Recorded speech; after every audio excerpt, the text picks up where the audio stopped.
diz assim: Davi ficou muito aflito, pois os homens estavam amargurados por terem perdido seus filhos e suas filhas, e começaram a falar em apedrejá-lo.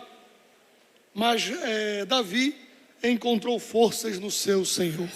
Essa história acontece quando os amalequitas, que era um grupo de saqueadores, que saqueavam regiões do povo de Israel e também regiões no domínio dos filisteus. Eles eram saqueadores, esses amalequitas. E eles passaram pela região de Ziklag, onde eles já tinham feito outros saques em outras cidades, e não tinha homem naquele lugar, né? Não tinha exército, só tinha as mulheres, servos e também animais. E eles, foi muito fácil, levaram todo mundo como escravo e tocaram fogo em tudo. Só que essa região de Ziklag, ela estava sob o controle de Davi, que vinha a ser o rei de Israel no futuro. E aí a gente se pergunta para um desavisado, mas o que uma região dos filisteus estava fazendo sob o controle de Davi? Uma criança pode pensar, Davi não tinha lutado contra os filisteus? Davi não tinha derrotado Golias, um gigante filisteu? O que Davi está fazendo em uma terra de filisteu? Se nós voltarmos uns capítulos antes, no capítulo 25, Samuel morre. E parece que com a morte de Samuel, a situação piora para Davi. E Davi, ele é perseguido, ele foge. No capítulo 26, Saul está com 3.000 homens. 3.000 homens de guerra, procurando Davi, atrás de Davi. No capítulo de número 27, disse porém Davi no seu coração, olha que coisa interessante, como é que é a mente humana, né? Como é que é o ser humano. Disse porém Davi no seu coração, ora, ainda algum dia perecerei pela mão de Saul. Não há coisa melhor para mim do que escapar apressadamente para onde? Para a terra dos filisteus. O medo, a angústia, a preocupação faz você tomar decisões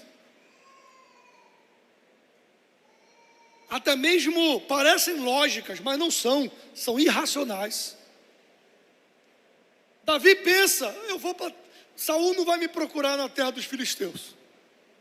Davi, ele deixa Deus de lado, é como se ele dissesse, cansei de viver fugindo, eu fui ungido rei tem tanto tempo,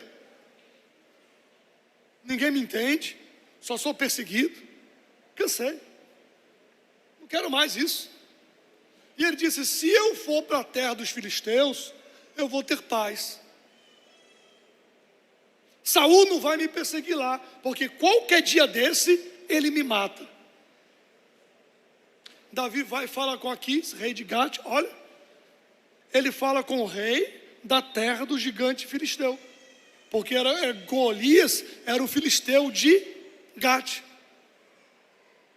Davi volta a Aquis e disse, olha, eu quero ficar aqui, quero ficar com você, quero ficar por aqui. E Davi disse a Aquis, no versículo 5, se eu tenho achado graça aos teus olhos, dá-me lugar numa dessas terras, para que ali habite. Davi vai esmolar uma terra nos filisteus. Me deu uma terra, e a história diz que Ziklag era uma terra pedregosa, não era uma terra próspera, como o faraó do Egito deu para a família de José. Não era uma terra fértil, era uma terra pedregosa, era uma terra qualquer. E quando eu li isso aqui hoje, eu chorei. Versículo 12, no capítulo 26. Aquis confiava em Davi, dizendo, fez-se ele por certo aborrecível para com o seu povo Israel. Eu estou falando de um homem de qual a descendência viria o Salvador. Estou falando de um homem que no segundo livro de Samuel, Deus faz uma aliança eterna com ele. E nesse texto, Aquis, rei dos filisteus, diz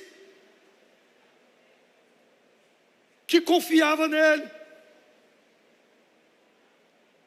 que ele se aborreceu com o seu povo Israel. E aí diz o final do versículo 12, e eu chorei quando eu li: pelo que me será por servo para sempre. Davi se torna um caçador, de indo em cidades e saqueando, e fazendo chacina, e matando muita gente e acabando com tudo. Davi, ele endurece o coração, ele se torna uma pessoa má. Ele não era má, ele não tinha uma índole má. Mas você não vê no capítulo 27, 28 e 29, nenhuma vez Davi orar, falar com Deus ou perguntar por Deus. Ele estava por conta do seu coração, ele estava por conta da sua tristeza, misturada com raiva e com desilusão. A vida humana, como disse pastor Ronaldo Lidório, a vida humana é marcada pela inconstância do coração. Há dias em que somos tomados de esperança e outros marcados pela melancolia da alma. Há dias de encorajamento e dias de inquietante desmotivação. Há dias que a gente acha que vai dar tudo errado e que é melhor a gente ir para a terra dos filisteus, que é melhor buscar abrigo com Aquis, o rei de Gate. Porque, como ele disse no início do capítulo 27, qualquer hora dessa Saul me mata. Então as dores e as tristezas, as angústias do dia a dia podem nos fazer tomar decisões erradas. Perante essa inconstância da vida, somos confrontados com um Deus constantemente estável, firme e inabalável. Nós somos inconstantes, mas Deus é constante. Nós somos infiéis, mas Deus é fiel. Nós parecemos uma montanha de barro que com a chuva é levada. Deus se apresenta como montanhas de Sião inabaláveis. Deus se apresenta como o sol da justiça. Deus se apresenta como o forte cedro do Líbano e as altas muralhas de Jerusalém. Davi é um exemplo de inconstância humana. E como talvez nenhum outro personagem bíblico, ele é inconstante. E esse texto aqui me deixa triste quando eu leio. Porque eu vejo a vida de muita gente. E eu me lembro, estava pensando e me lembrando das palavras de Tozer, que a fé nos sustente aonde a razão nos falta. Porque às vezes a razão foge no meio da batalha, no meio da luta, no meio dos problemas. Então, quando isso acontece, a gente precisa nos segurar na nossa fé em Deus, que Deus é poderoso, que Deus é o justo juiz, que Deus cuidará da gente, que Deus nos levará a bom termo, que Deus está no controle de todas as coisas. Mesmo que pareça que está tudo solto e que está tudo perdido, mas que Deus permanece no controle. E que se eu me aventurar na terra dos filisteus, só haverá dor e tristeza para mim. Mas Davi se aventurou para a terra dos filisteus. E eu fico imaginando a mente de Davi, angústia. Ele pega os seus homens, 600 homens, e volta para Ziclac. 60 milhas, quase 100 quilômetros. Eles demoram 3 dias para chegar. Eu fico imaginando Davi, as suas angústias de pensamento. E ele chega no topo do monte, vê a fumaça. E ele corre com seus homens o mais rápido possível. Chega em Ziclague. Não acha ninguém. Tudo queimado. Tudo destruído. Não acha mulheres. Não acham filhos. E aqueles homens entraram em desespero. O texto diz que eles entraram em desespero. Choraram. Você já chorou até não conseguir chorar mais? Você já chorou? Até não ter mais lágrimas para chorar? Você já chorou e quando o choro lhe falta, você grita? Você uiva? Já chorou assim? Já chorou de dor? De uma tristeza profunda dentro do seu coração, que parece que vai rasgar tudo e vai quebrar tudo? Esses homens choraram assim, homens de guerra, testado em batalha. Quando eles viram tudo destruído, eles se desesperaram e disseram: agora acabou tudo. Acabou tudo. E aí, como se ele dissesse: a culpa é sua, Davi, porque você que nos trouxe para essa terra. É como se ele dissesse: a maldição está sobre nós. E eles conversaram entre eles: vamos matá-lo, vamos apedrejar Davi, porque a culpa é dele.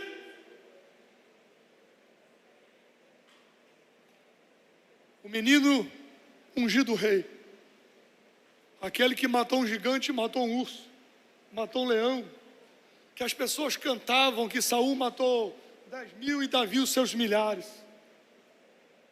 só tem cinzas do seu lado,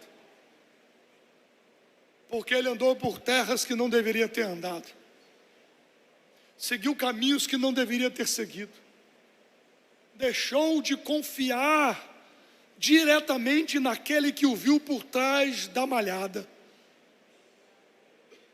daquele que não deixou que Samuel ungisse nenhum dos seus irmãos, daquele que com os seus olhos viu, quando ninguém via. Mas a dor, a tristeza, faz você se perder, e faz você perder a fé. Davi perdeu. E quando ele viu tudo destruído, ele não tinha mais nada. E até os seus homens queriam matá-lo. Aí,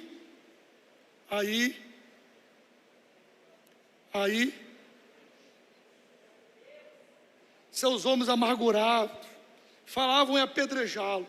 E ali, Davi se encontra caído, sem consolo e sem esperança. E no meio daquela destruição toda, Davi, cujo rei dos filisteus disse que ele seria seu servo para sempre, Davi recobra a quem ele pertence. E Davi se animou no Senhor. Oh, irmãos, como eu amo a Bíblia. Tinha tudo para se desesperar mais. E para dizer: realmente, me mata e acabou tudo. Davi parou, eu acho que ele estava no chão, caído e tudo queimado e tudo destruído. Já 3 dias caminhando, marchou 100 quilômetros. Chegou tudo queimado, não prestou nem para a guerra, não prestou para mais nada. Tornou-se um saqueador. E ele, no meio de tudo perdido, o texto bíblico me diz que Davi se reanimou no Senhor, o seu Deus. E quando você achar que não tem nada, e você achar que aquela situação vai lhe destruir, o seu dono, aquele a quem você pertence, aquele que lhe chamou, ele vai dar um toque na tua alma, pelo teu espírito, e ele vai fazer você descobrir uma força que nem você sabia que tem. Ele vai fazer você recobrar a força.